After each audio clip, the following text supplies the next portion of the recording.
So in just 1 week's time, the freedom so many of us have campaigned for these past 23 months will be returned. You know, our God-given civil liberties that should never have been snatched away by the state.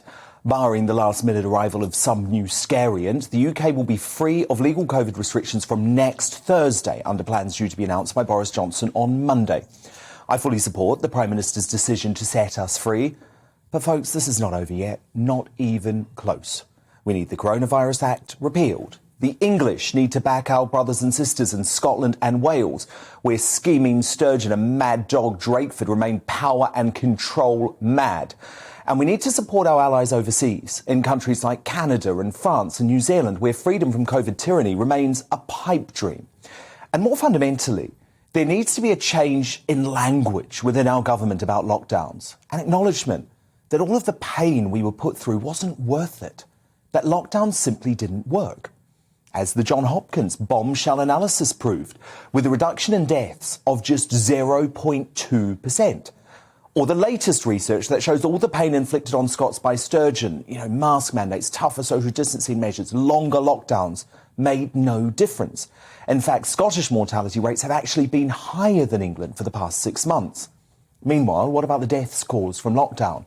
That will eventually number in their millions from missed cancer diagnoses, at-home heart attacks, poverty, and tragically suicide. Of course, the usual suspects in the broadcast media have failed in their duty to properly question the efficacy of lockdowns from the start. So it's little wonder they ignored that Johns Hopkins research. In fact, throughout the entire pandemic, the BBC, ITV News, Channel 4 News, Sky News, they have had a single-minded focus. We must lock down harder. Here's an example of lockdown hysteria over the Omicron variant at the end of November, which we knew by then was going to be a total pussycat.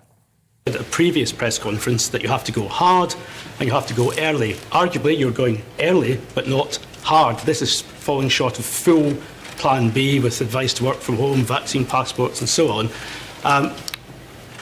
Have people amongst your sage advisors been pushing for full Plan B now? And if not, why not?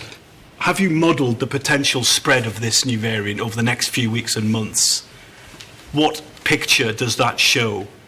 And can we really rule out lockdowns as a result of what you know about this variant? Well, so there'll be people watching this wondering why you're not going further into Plan B and ordering people to work from home, if that might help us actually have something towards a normal Christmas and reduce the spread. Also things like having vaccine passports and using the check-in apps once again. So why aren't you doing that at this point?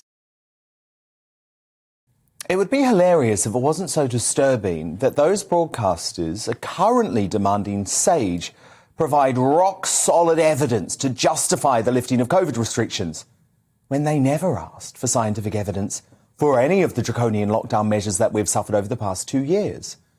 Restrictions that weren't followed by those in power at number 10 Downing Street because they were never scared of the virus and knew the measures were ridiculous.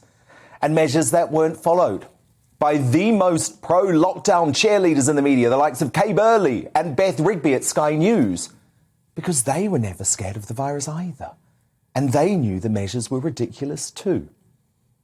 Look, let's be clear. The broadcast media failed you during this pandemic.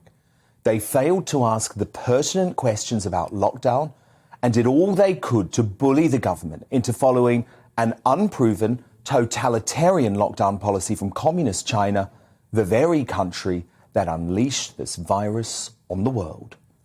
But along with a limited number of heroes of mine in the media here, I hope I've shone a light on the failure of lockdowns since March 2020. And with Freedom Day 2.0 coming, it's essential we examine what went so wrong so that we never make the same mistakes again. So while the government is planning its COVID inquiry, which will no doubt try and suggest we didn't lock down hard enough or soon enough, from Monday on this show, I'm launching the lockdown inquiry.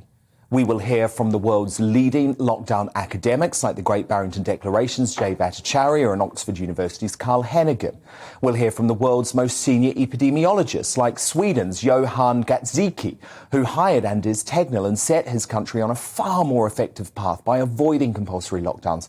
And brave politicians too. There weren't many of them, but one was Lord David Frost, the only cabinet minister to quit over Boris Johnson's lockdown obsession. The lockdown inquiry begins Monday night on GBNews because I'm determined that we must never repeat the deadly mistake of shutting down the country ever again.